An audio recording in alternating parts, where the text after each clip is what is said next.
Good morning, good afternoon, and for some of you, good evening. On behalf of the Canadian International Internet Dispute Resolution Center, or simply CIDRIC, I extend a warm welcome to each of you who joined us today for our bilingual session titled Mastering Domain Name Disputes, Insights and Strategies for the Latin American Community. I'm Ina Ergasheva, the Director of Operations, and I'm delighted to have all of you join us today. For those unfamiliar with CIDRIC, we're recognized by the Internet Corporation for Assigned Names and Numbers, or ICANN, as an approved dispute resolution provider, standing as one of only 6 globally approved UDRP providers. With over 2 decades of experience, we have served also as a trusted provider for the Canadian Internet Registration Authority, or CIRA, effectively handling disputes related to .ca domain names. Our mission is to facilitate neutral resolution of domain name disputes by providing procedural guidance to trademark owners challenging domain name ownership and domain name holders responding to complaints. Today's session promises valuable insights as we delve into brand protection and domain name disputes. We will explore common challenges faced by Latin American businesses. We will provide, as you will hear, a step-by-step guide to initiating a UDRP complaint. We will also cover the 3 UDRP elements, offer some practical tips for submitting a UDRP complaint, discuss factors considered by panelists in UDRP decisions, and review some notable cases. Please note, today's session will be recorded and published on the CIIDRC YouTube channel. Without further delay, I'm thrilled to introduce our distinguished panelists who have generously dedicated their time to prepare for today's session. Let me start with Mr. Gabriel Leonardos. He has a master's in law and he has more than 30 years of experience in intellectual property law. Mr. Leonardos is a senior partner of the Brazilian firm Kasnar Leonardos and is recognized by international ranking as one of the world's leading IP practitioners. He acts in litigation before the courts, advises on licensing agreements, patents, trademarks, trade secrets, copyrights, and unfair competition, and works as an arbiter and mediator in IP and contract law. He is the current president of Brazilian Association of Intellectual Property, or ABPI. Regarding domain name disputes, Mr. Leonardos has decades of experience as a WIPO panelist, also serving as panelist in the CIIDRC cohort of specialists for UDRP disputes. Our next presenter is Rodolfo Rivas. He's an expert in legal advice, negotiation, public policy, team management, communication, and government relations. With 20 plus years of international experience in the private and public sector. He is a frontline negotiator on 6 intergovernmental agreements, including the Trade Facilitation Agreement with an accrued global value of over $1 trillion. He is the revised government, he commented on revised government procurement agreement with market access coverage over 1.7 trillion per year, which is around 15 to 20% of global GDP. He is also associate professor of law at Universidad Panamericana on international economic law and a regular speaker on IP, policy, trade, and dispute settlement. He is also, very interestingly, creator, producer, and host of the Rodolfo Rivo Project podcast, ranked in the top 10 worldwide, top 10% worldwide, and is currently in the sixth session with over 380,000 downloads. Rodolfo is an arbitrator and domain name panelists with 80 panel decision adjudicating 236 domain names across forum, CAC, CIIDRC, ADNDRC, WIPO, and URS examiner at MFSD. Rodolfo holds an LLB from Universidad Panamericana in Guadalajara, Mexico, and LLM from Universidad de Alcant. Probably mispronounced it badly, so please forgive me. He also holds LLM from Stanford Law School and MBA from the University of London, and a Chief of Staff Executive Certification from Saad Business School, University of Oxford. Our next presenter, very frequent one, Maria Alejandra Lopez Garcia. Joining us, Alex. Alex is a Venezuelan lawyer and industrial property agent. She brings over 20 years of experience in distinctive signs and domain names with both public and private sectors, spanning national and international arenas. Notably, her tenure with the WIPO Arbitration and Mediation Center oversees more than 500 UDRP and CCTLD disputes. Since 2017, she has spearheaded her own firm dedicated exclusively to resolving intellectual property rights infringement on internet.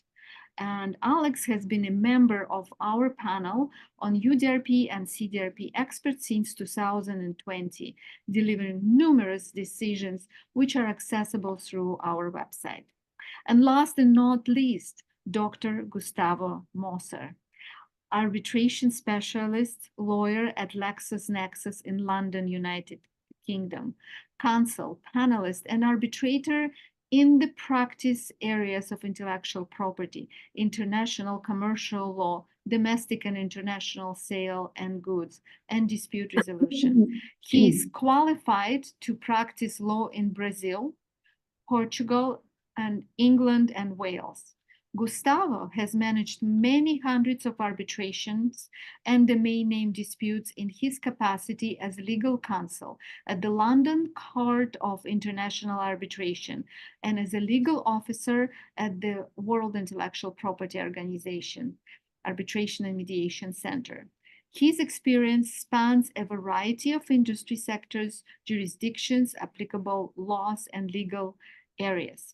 Gustavo obtained his PhD in international commercial law from the University of Basel, Switzerland. He is multilingual, English, French, Spanish, and Portuguese.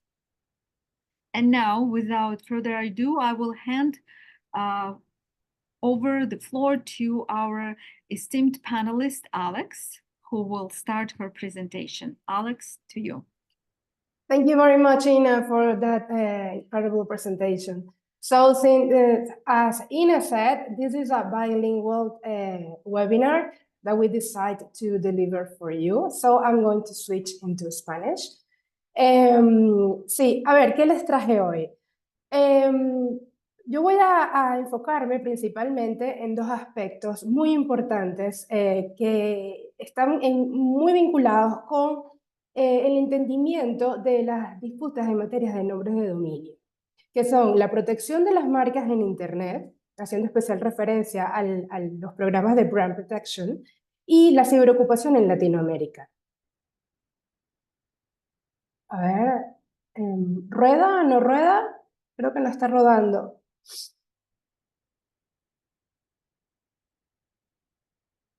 A ver, voy a...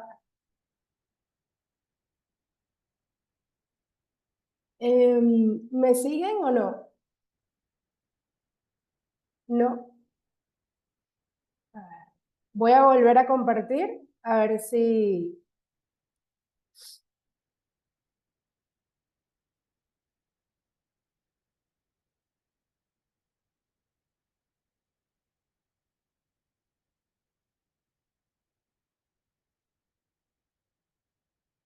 A ver, creo que no, pero creo que hay un detalle aquí, un minuto.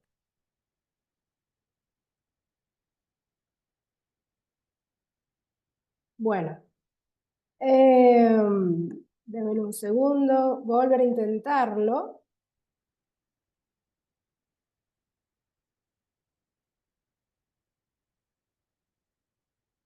Ok, pero si no, pero me escuchan bien, entiendo que me escuchan, ¿verdad? Sí, buenísimo. A ver, bueno, quizá como esto, como dice Jeff Bezos, que no están, creo que es en Microsoft, que tampoco son muy proclives a utilizar presentaciones de PowerPoint.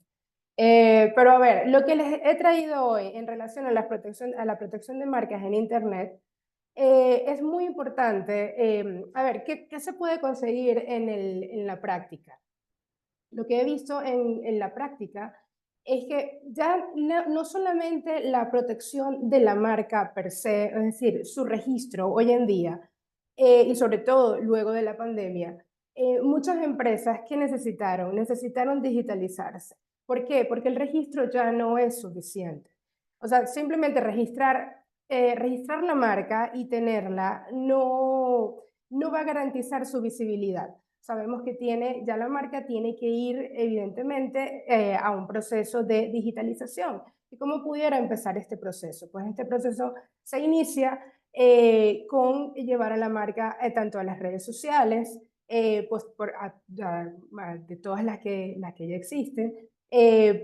Bueno, dependerá de cuál desee el cliente o cuál considere el cliente que es la plataforma más idónea.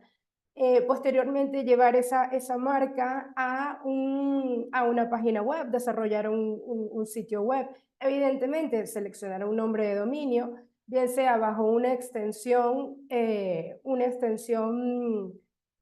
digamos, de los viejos GTLDs, de los GTLDs, o de los nuevos GTLDs. O también, si se desea, pues poder registrar el nombre de dominio en cualquier CCTLD de la jurisdicción que se considere más relevante. Digamos, yo diría que, bueno, dependerá siempre del presupuesto del cliente, ¿no? Si desea adquirir nombres de dominio defensivos o si desea poder adquirir registrarlo bajo el CCTLD que ellos consideren más idóneo. También, ¿qué forma parte del proceso de digitalización de una marca? Lo que he podido ver en la práctica, que la marca pues debe estar no solamente presente en las redes sociales, estar presente, exponerse en Internet, pero también si se trata de una marca sobre todo de productos, pues llevarla al marketplace o cualquiera de los marketplaces o al e-commerce, ¿no? Que existe. Entonces, o de preferencia por la región y dependerá también del producto.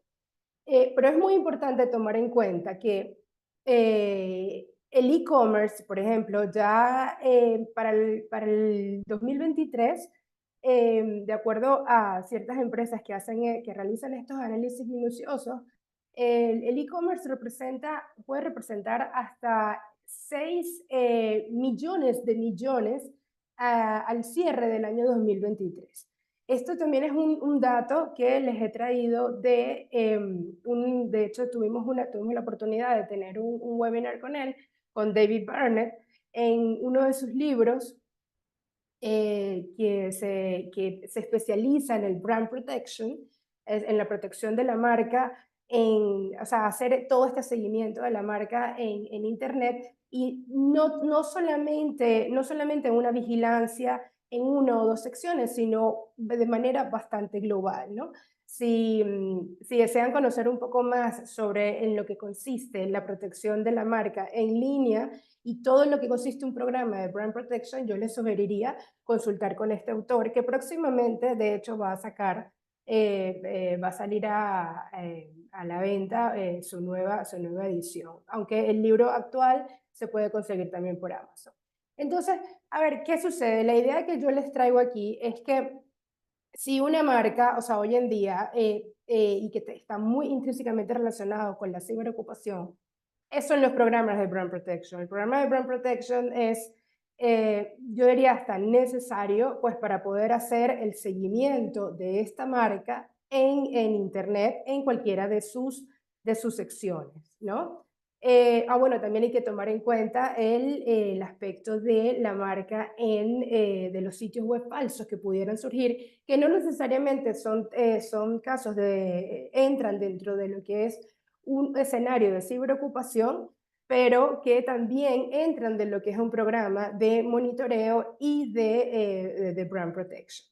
Entonces, en relación a la ciberocupación en Latinoamérica, lo que les he traído hoy, y bueno, esto lo pueden ver posteriormente cuando les circulemos las presentaciones, lo podrán ver y junto con el audio podrán ver siempre puede ocurrir un detalle técnico y bueno, y ya se resolverá posteriormente, pero bueno, hay que seguir adelante. Em, en relación a la ciberocupación en Latinoamérica, de acuerdo con las estadísticas del Centro de Arbitraje y Mediación de la OMPI, Latinoamérica apenas está representando un 3%. Em, es una cifra que a mí particularmente me sigue llamando la atención, pues porque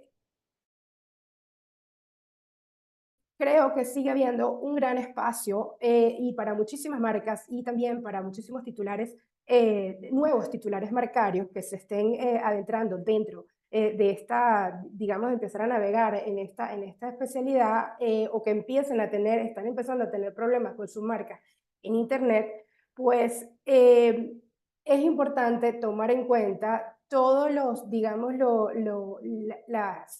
las circunstancias y las aristas que pudiesen o que pudiesen, digamos, hacer que una marca aterrice en un caso de ciberocupación.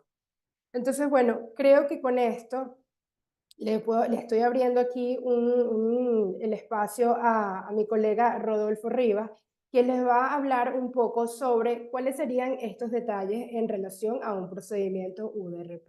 Muchísimas gracias.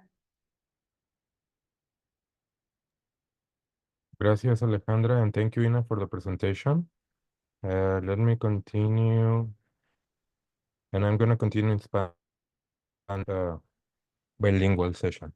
Entonces, ¿sí se ve mi presentación? Sí. Entonces, ¿cómo se presenta una demanda? Es muy sencillo y se me hace que CIDRC tiene una guía muy fácil para que ustedes lo hagan. Hay básicamente dos formas que pueden hacerlo. Utilizando la plataforma, y ahí puse el link de la plataforma, lo pueden hacer directamente en línea.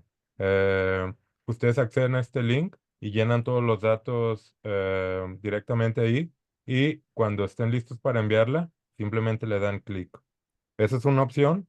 La otra opción, si son un poco más old school o tradicionales, lo pueden hacer utilizando un formato que viene también en la misma página. Lo bajan en su computadora y lo llenan en su computadora, tomando en cuenta que no deben de exceder 5,000 palabras, y después lo envían al centro por correo. Ahí viene el correo. Y esta es son las dos formas básicas para presentar la demanda de una forma muy user-friendly. Después también se tienen que pagar las tasas. Al momento que se presenta la demanda son $400, y después, dependiendo de si es uno o a tres dominios, son $1,000 extra para el fee, las tasas del experto, o también si se va a requerir un panel de tres. Pero eso no me voy a enfocar ahorita, solo para que sepan que para presentar una demanda se puede hacer muy fácil a través de la plataforma del centro.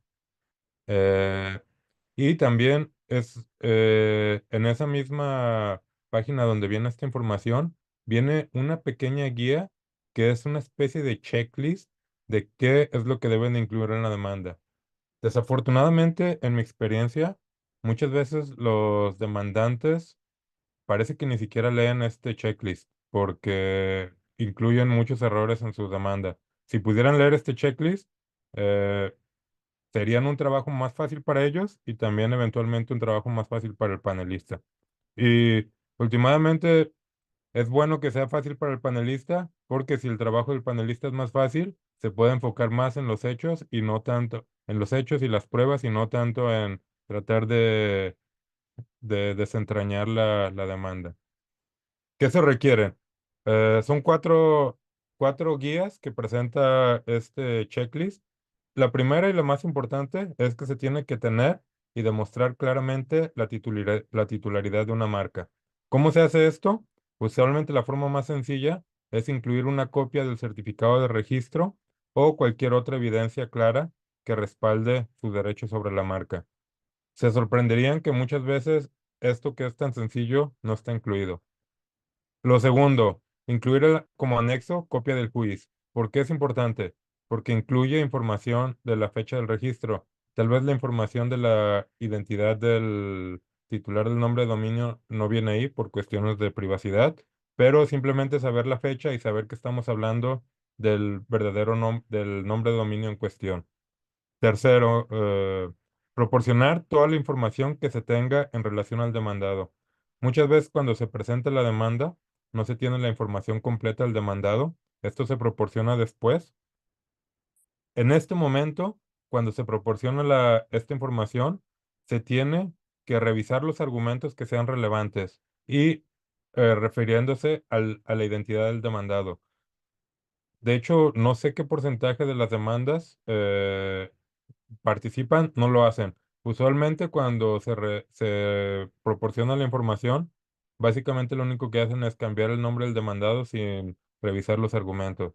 Eso sería algo que tendrían que poner atención, porque muchas veces sí tienen implicaciones en sus argumentos. Y ya que este procedimiento es un procedimiento sumario, no existe posibilidad de presentar nuevos argumentos, salvo excepciones, pero para todos efectos prácticos es solo una instancia y solo una oportunidad de presentar argumentos. Y el último punto es que deben de incluir argumentos específicos y no generales y referirse exclusivamente a las pruebas que son relevantes y proporcionar estas pruebas. Si siguen estos cuatro pasos, ya van muy adelante de los que presentan demandas en cualquier lugar, no solo en este centro, sino en cualquiera de los demás centros. Y estoy hablando de abogados experimentados o también como usuarios titulares de marca que muchas veces también presentan sus demandas propias. ¿Cuáles son los tres elementos? Em, los tres elementos están especificados en la póliza, en la política UDRP, y cuando se está presentando la demanda, no solo se tienen que hacer alegatos, sino también con pruebas. Algo muy importante es que la política UDRP tiene un estándar general de prueba que se conoce como preponderancia de la evidencia o balance de probabilidades. ¿Qué significa esto? Según este estándar, una parte afirmante necesitaría establecer que lo que afirma es lo más probable. Este es un estándar de prueba un poco menos fuerte que lo que se llevaría a cabo en una corte doméstica, pero como estamos hablando de un procedimiento sumario, se entiende, y como muchas veces las partes no responden a la demanda y no hay pruebas disponibles, se trata de un estándar de balance de probabilidades. ¿Qué es lo más probable? Ahora, ¿cuáles son los tres elementos? Los tres elementos se tienen que probar. eh, es una especie de escalera. El uno, 2 y 3 se tienen que probar los tres para succeed en una demanda. El primer elemento es que el nombre de dominio sea idéntico o similar hasta el punto de confundirse con una marca. ¿Cómo se prueba esto? La similitud puede ser de manera visual, incluso de manera fonética, y usualmente se hace una comparación en paralelo. Cuando la política fue creada, la intención fue de atender a la mayoría de los casos que eran typo squatting. Esto ya no es exactamente lo que pasa ahora, pero esto fue lo que inspiró la política y es lo que motiva gran parte del contenido de la política. Entonces, pruebas la marca y pruebas que es similar hasta el punto de confundirse. ¿Cuál es el segundo elemento? Se tiene que demostrar que el titular, el demandado, no tiene derechos ni intereses legítimos respecto al nombre de dominio. Si tú eres un demandante, ¿cómo pruebas algo negativo? No se puede, pero lo que sí puedes hacer es presentar un caso prima facie, presentando algunos de los argumentos y te puedes basar en la lista no exhaustiva que viene en el párrafo 4C de la política, que puede ser argumentos que el demandado no se conoce por ese nombre, no ha adquirido derechos marcarios, está haciendo un uso no legítimo comercial del nombre de dominio. Si tú pruebas esto de manera prima facie, se revierte la carga de la prueba y ahora le toca al demandado presentar argumentos al respecto. Y como dije, el estándar de prueba es balance de probabilidades.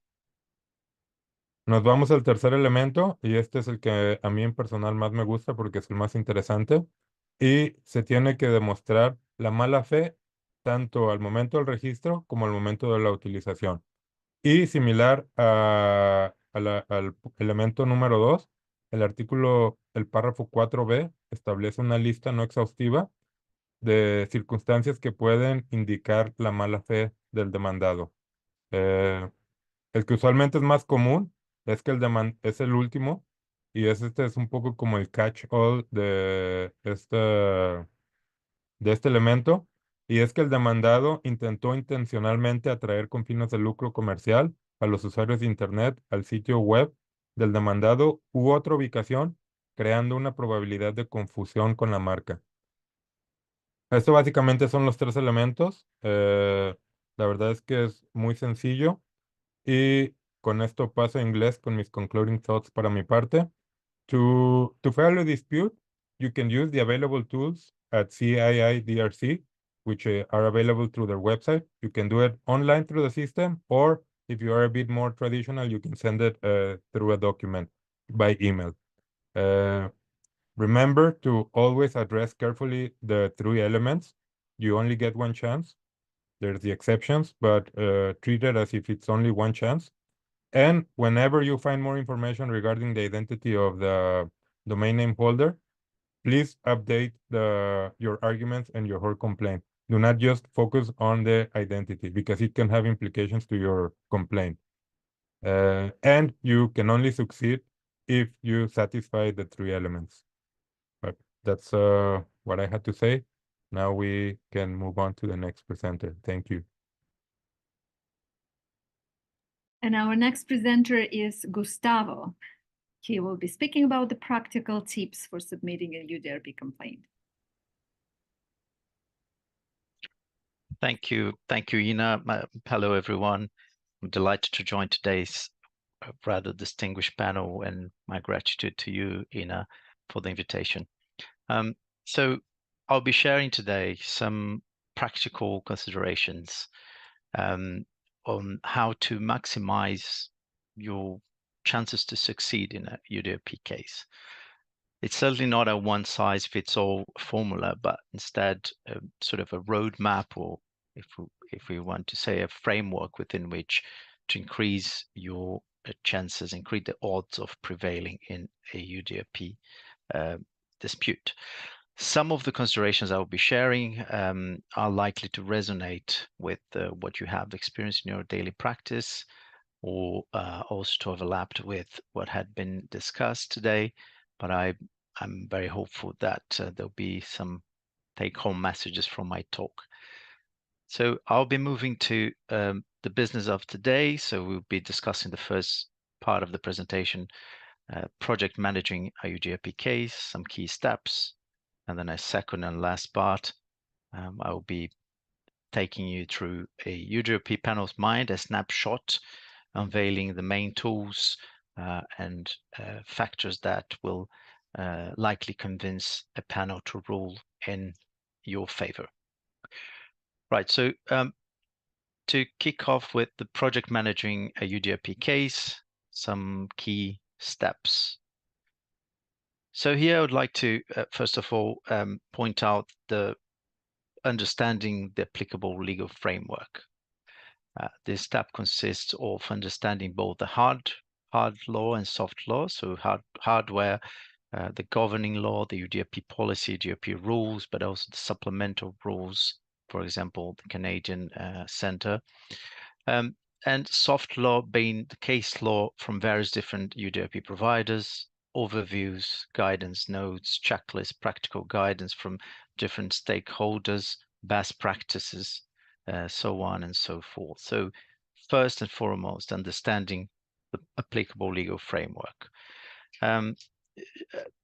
Just a reminder that obviously national trademark and copyright laws won't govern UDRP disputes, whilst lawyers might be tempted to at times raise the argument that a respondent has violated a certain domestic law or infringed the rights of third parties, copyrights. Panels have no jurisdiction to rule on such claims. What do you have to prove to succeed? Remember to stick to the point, the three elements that Rodolfo has discussed earlier, and that would complete the first point of my step. The second step, which is a lot meatier, is the taking of evidence. So here I presented in bullet points some of the factors which are, in my view, critical and paramount to obtaining the taking of evidence and frankly, winning your UDRP dispute. So starting with the critical fact checking, I would say thorough research of the domain name, the registration, the use, screenshots of the contemporary use, but also the archive history of the website at which the domain name resolves. That could all be useful evidence for building up your arguments, building up and putting flesh on the bones of the three elements. Identity of respondent, that can lead to a evidence of pattern of abuse, for example, or may indicate that the respondent has rights or legitimate interest in the domain name.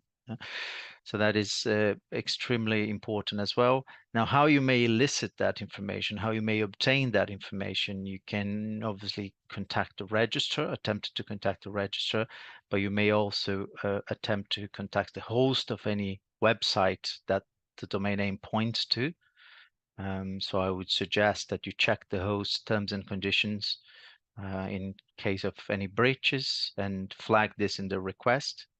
So our website host may be able to provide information in case you are unable to identify the respondent.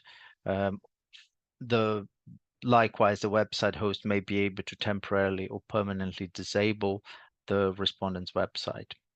So that's the one way to also obtain further evidence. And obviously establishing contact with the registrar, if unsuccessful, consider perhaps ICANN compliance team. Complainant and respondent's activity. Here I would flag digging for information about the respondent's activity, if any, segment of business, whether it's similar, whether it's potentially similar to the complainant, and really any potential interest associated with the domain name that can be unveiled from that research of the complainant respondent activities. Now, pre-action correspondence, and that I find of particular relevance. If you have corresponded with the respondent, and if you haven't done so, I would recommend you to do prior to commencing a UDRP complaint, append. So I would say append any cease and desist letter, any correspondence you have exchanged with the respondent, showing that you have attempted to resolve the matter prior to commencing the case.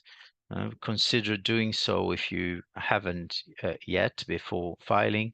And I would say be clear that you have a cause of action under the UDRP policy and explain why with clear undertakings. And I'd say that because this might assist in convincing the panel that to draw, for example, adverse inferences from the silence or from the lack of inaction from the respondent side. Furthermore, this also can be interesting because in case you obtain a response to your pre-action letter, that could build up your argument of perhaps respondent has registered with a speculative nature in mind, and that could also be an evidence of bad faith later on when you are looking at the third element. And finally, still on the pre-action correspondence, I would say to monitor the respondent's behavior following the letter, following the correspondence. For example, has the respondent put up a website unrelated to the complainant's activities following or after having received the letter?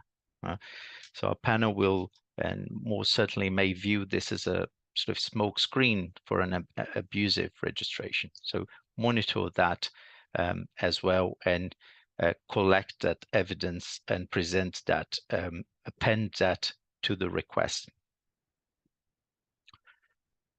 Identifying patterns and anomalies, again, looking at the respondent's identity and checking case search to understand whether the respondent has participated in other domain name disputes, has prevailed or not, has registered other domain names, a similar pattern of behavior. That can be also a good evidence to collect at this stage.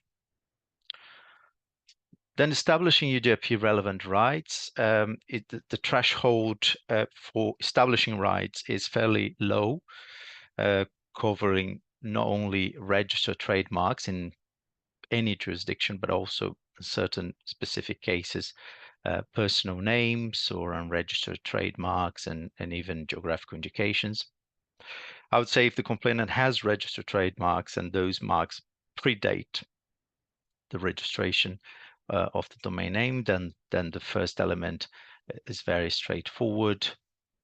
Say not forget to provide a copy of the registration certificate from any jurisdiction.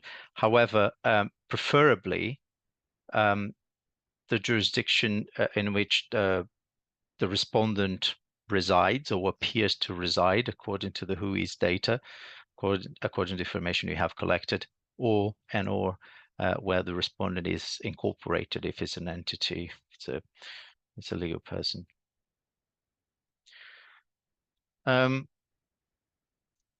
Another reminder, perhaps a step in the project managing mindset would be if a complainant is a licensee or relies on registered rights that do not directly belong to the complainant, make sure that the request is clear as to how the complainant has legal standing to bring the complaint, right? And importantly, append any appropriate document evidence confirming that status of legal standing. So that would be also at this stage of the taking of evidence. Finally, if the complainant trademark is well known, I would suggest to make that argument and then support with evidence. As we know, the strength and weakness of the mark will also be a factor influencing the panel analysis about the registrant's rights and the bad faith element. So make sure you address that and you provide sufficient evidence. If a mark is well known, of course, respondent is more likely to have heard of that mark and to be deliberately targeting that mark.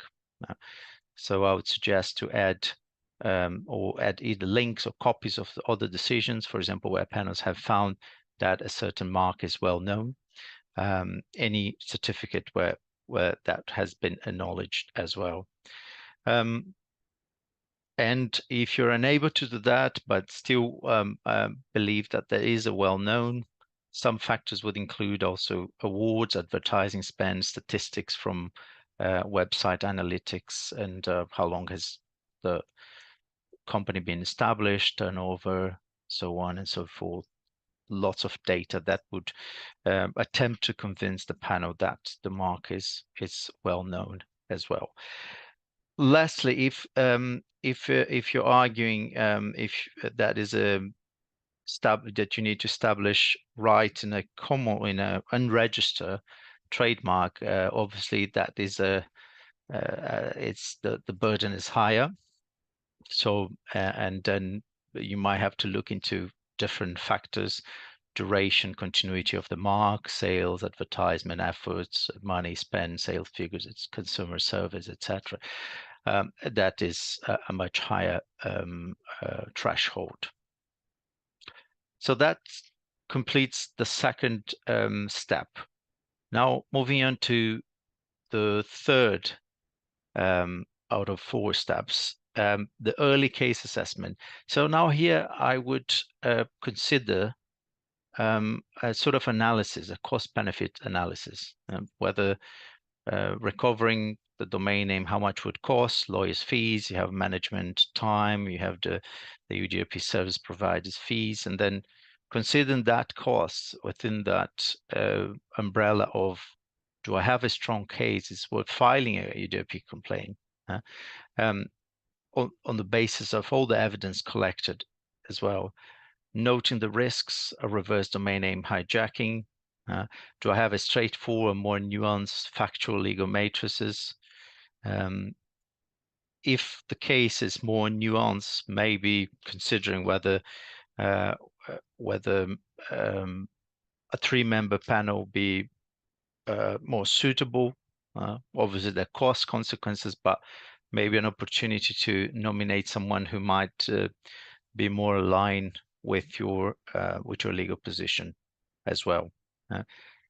So early case assessment, I recommend doing that prior to filing a UDP complaint, and assessing that in the order of having already collected, having already produced the documentary evidence of the point 2, which we just discussed. And then finally, it might sound a bit basic, but I would still will say that drafting an effective complaint, clarity and concision, so addressing all 3 elements in a very clear way, avoiding grandiloquent and irrelevant statements, unnecessary arguments, and annexes. Numerous screenshots may not be necessary unless you're proving a specific point. Numerous trademark registration certificates might not be necessary unless you are proving a specific point. So think carefully about how you are proving the 3 elements under the policy. So stick to what you have to prove. Avoid sidestepping, avoiding going to tangents, satisfy the threshold with evidence backing. And if there are any cases that might assist, might be beneficial, I would say to also use that authoritative case law. Again, it's a soft law, but has authority, has a persuasive power. So the take-home message here is be succinct and focus on evidence, and really evidence backing every single element being discussed under the policy. Now I'm moving to the second and final part of my presentation, which is the UDP panel's mind, and really a snapshot. And I will take you through a few elements which I consider, again, also critical when a panel is assessing a UDP case. And obviously for you as a lawyer, as a filer, also to consider whilst writing and submitting a UDP complaint. Again, applicable legal framework. Let's remember there's a narrow jurisdictional scope here. It's adjudication of domain names. There are 2 remedies available only: cancellation or transfer. No other remedies may be sought. The 3 elements are cumulative. So if you fail to prove one of them, you lose. And likely also from a respondent's point of view, if you are able to prove one of them, you prevail in the case if you're representing a respondent, for example. So limited scope, narrow jurisdictional scope. However, also discretion to apply rules and principles of law. So although in my experience, rare in practice, some principles of equity may be applicable. For example, panelists deciding whether to grant a request for change of language of proceedings or request for consolidation of proceedings. So that's at the end of the day will be a judgment of a deservingness, who deserves to remain with that domain name. So remember that discretion as well, which is panels have that in mind when deciding a UDRP case. Secondly, the nature of the UDRP proceedings, let's not forget, is a documents-only proceedings. It's a fast track. It's a fast track case. It's time sensitive. Panelists will have 14 days. They're given 14 days to make a decision. There is limited evidence as well if you compare to other types of proceedings. So that is also an element of consideration or factor that influence a panel. And finally, and I'm coming to the end of my intervention, evidence-driven, which is really the core point of UDRP decisions. And I'll highlight two main points. One, the burden of proof. Let's remember, lies with the party asserting allegation of fact. So complainant who is seeking the legal remedy has the burden of proof or onus of proof. Might have the benefit of adverse inference, for example, when if respondent fails to respond to a procedural order or respondent fails to submit a response, that panels are allowed to draw adverse inferences from that silence, from that lack of action. So that's the burden of proof. The complainant has the burden by bringing that claim.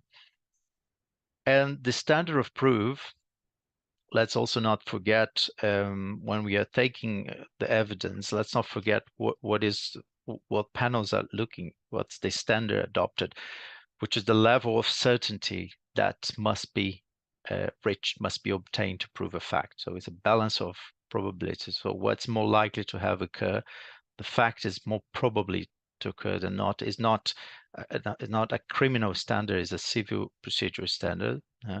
It's a balance of probability. So evidence is stacked in a party's favor, 51%.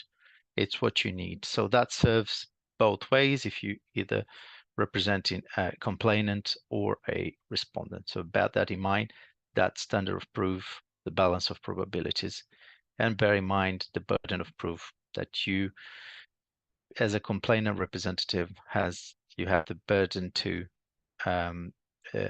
when asserting an allegation of fact, to prove that, to back that with sufficient evidence. So these are my considerations. I thank you all, and I'll pass the mic to my next fellow panelist. Thank you. Mr. Leonardis, the floor is yours. Thank you. So there is not much left to be said after the presentations from Maria Alejandra, Rodolfo, and Gustavo. I'd like to start by thanking Nina for putting together this panel, and congratulations for the excellent work being done by the Canadian International Center. And before my part was to speak a little bit about notable cases. So I tried to pick only four cases, to give you an example of disputes concerning domain names in Latin America. But I think what we have heard so far is very important and should be highlighted. Rodolfo mentioned in detail the criterion of bad faith. And whenever we read the decisions, we have to remember that the UDRP is a system that was created to relieve the burden of the courts in clear-cut cases. And there are three elements, but the first element, if a trademark is similar to a previous trademark, if the domain name is similar to a previous trademark, is very straightforward. The second element, lack of legitimacy by the respondent.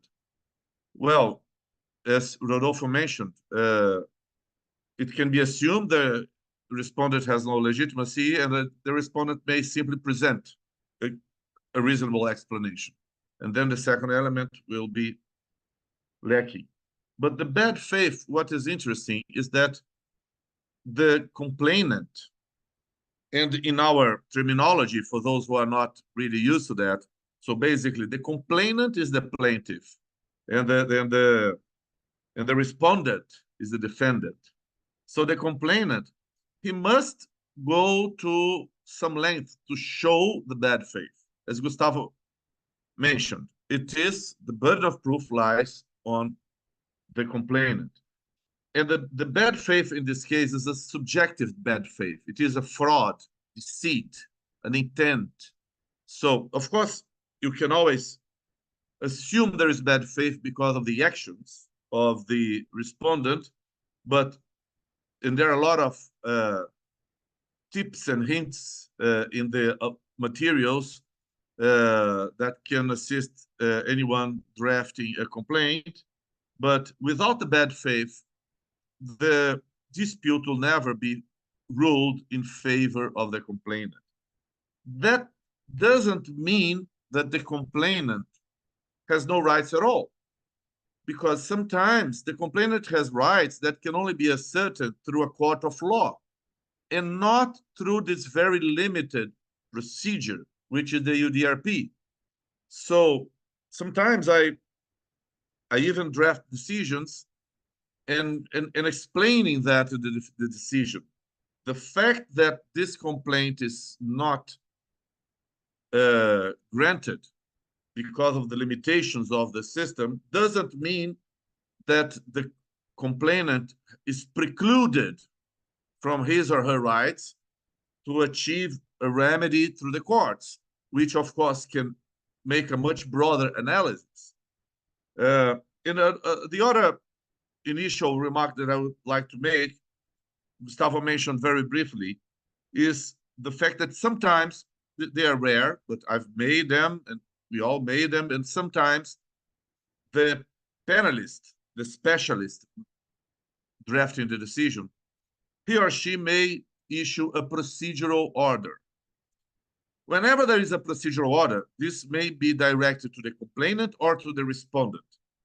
You really have to answer it very thoroughly, because basically the specialist is giving you a chance to prove better your case or to prove better your defense. If you don't use this chance, you will lose. If you don't take seriously the procedural order, you will lose. It doesn't matter which side you are. So the procedural order is a measure of fairness, of due process, that in some cases it is applicable, but they are not very common. So the first case I would like to share with you is a Costa Rica recovery. Very interesting case. It was decided by the CEIDRC. I think maybe it was Maria Alejandra who decided it, if I remember well. And the interesting, well, it's difficult to read because the images are always in front of the slide. Just a second. Okay. So the interesting thing is that it was assumed that it was a non-registrable expression in Costa Rica, and this domain name and the common law trademark was used to a facility for recovery of addiction, for people suffering from addiction. And so it was accepted that it was a common law trademark, but it was shown secondary meaning. So this is very important. Whenever you don't have a registered trademark, you really have to spend some effort and time in order to show that you have common law trademark rights. And this is a very common case. The domain name registration was in the name of a marketing company that used to render services to the complainant. And even in what appeared to be a further attempt of fraud, the marketing company had assigned the domain name to a natural person shortly before the complaint was filed. But the main excuse of the marketing company was that the complainant owed $50,000 for services rendered and not paid. So the idea that registrants, someone owning a domain name, is trying to have some kind of retention right or to hold the domain name for ransom because it has other possible credits against the complainant is not uncommon, but that's not an excuse. Anyone who has some money to collect has to go through the proper channels and not hijack a domain name to try to be paid. So this was a finding of bad faith. And there are a lot of cases involving names of countries and names of cities. I'm not going into that, but this is also a fascinating area of domain name disputes. But in this case, there was clearly some common law trademark, so trademark without registration, and so the complaint was granted. The complaint was granted. The other case was very interesting also, Todo en Subastas.net. Todo en Subastas, of course, I think everybody here understands well Spanish, everything in auctions. It is a Mexican company, and they had the trademark Todo en Subastas, which was registered 9 years before, so they could show that the domain name holder was using the domain name in bad faith. It was even using a copy of the trademark, of the designs and the commercial model. So all this shows the bad faith, the intention to pass off as the rightful domain name owner who is the complainant. Third case, that also happens very often. B3 is the Brazilian stock market. The Brazilian stock market used to be called Bovespa, as in Bolsa de Valores de São Paulo. And then some years ago, they decided this was not attractive, sexy, modern anymore. And as very often happens, they made a modernization of the brand, and they started to be called B3 because it was a combination of 3 different stock markets. That was B3. And then these domain names were b3.money and b3money.com. And what's interesting is that the stock market announced they were going to change the name, and a few days later, someone had registered the domain names. So at that moment, when the domain name was registered, B3, the Brazilian stock market, still didn't have filed the trademark application, but it did later on to obtain registration. So this was a case in which it had to, the bad faith was very important because of the large publicity of the announcement they were going to change the name, they were adopting a new name. So this was also another granted case. This was an important case for Brazil. Can you imagine? That's the stock market. One of the largest, if not the largest, in Latin America. This was decided by WIPO.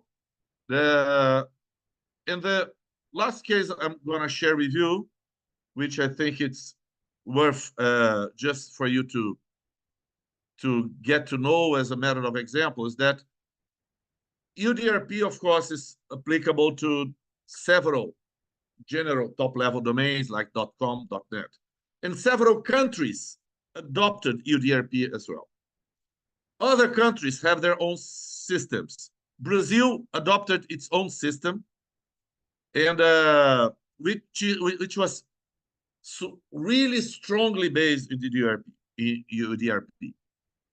I will point out in the end the very few differences. But this might happen elsewhere in Latin America. I know other countries have their own systems, but there might also be several service providers for each country domain name disputes. And this case was a hijacking of the famous trademark 7-Eleven. You see, that was a .com.br name, domain name. So it had to be decided under the Brazilian rules, which on that matter, 7-Eleven was a famous trademark in Brazil, already registered. So it was, I would say, straightforward case that it was granted. The Brazilian system is known as SACI. SACI stands for Sistema Administrativo de Conflitos da Internet. But actually, this name was created clearly so that the acronym SACI could be used, because SACI is this character of the Brazilian folklore, very well known in Brazil. It's a small boy with only one leg who smokes a pipe and drives a hurricane, a tornado. So it's very famous in the Brazilian folklore. So it is, the name has this nice exception. And when we were creating the SACI system in 2010, we used all the experience from the UDRP, and we adopted a few other causes for action. So in Brazil, in a .com.br dispute, not only a trademark may be used as a basis for the complaint, but also other rights like family name, artistic names, other domain names. So the Brazilian system is more generous in terms of causes of action. But what is really, really strict, and that's coming back to my first point, is that the bad faith must be shown. Sometimes we as specialists, we feel that, oh my God, this is not really smelling right. I think there was some fraud, but unless we have clear proof of bad faith in the documents, as Gustavo mentioned, you only have the documents. You cannot hear testimonies. There are no hearings. So unless you have this proof, we are obliged to rule against the complainant. And that will only leave the complainant if he or she wants to discuss the matter again, the recourse to a court of law, which is much more expensive and much more complicated. So that in a nutshell, I think it's what I would like to bring to you today. Thank you. Ina, I think it's back to you. Thank you very much, Gabriel. What an exciting and rich hour we just had. As we conclude this session, I would like to extend my gratitude to those who joined us today, and most importantly, appreciation to our panelists, to Alex, to Rodolfo, to Gustavo, and to Gabriel for making this very insightful presentation. So thank you very much, and I hope it's just the beginning of our joint collaboration. Please feel free to email us at resolution@ciidrc.org if you wish to for us to organize sessions on any specific topic or delve in deeply into a specific area of domain name dispute resolution. We will be more than happy to do so. And with that, thank you again, and have a wonderful day. Thank you very much. Thank you. Thank you. Bye.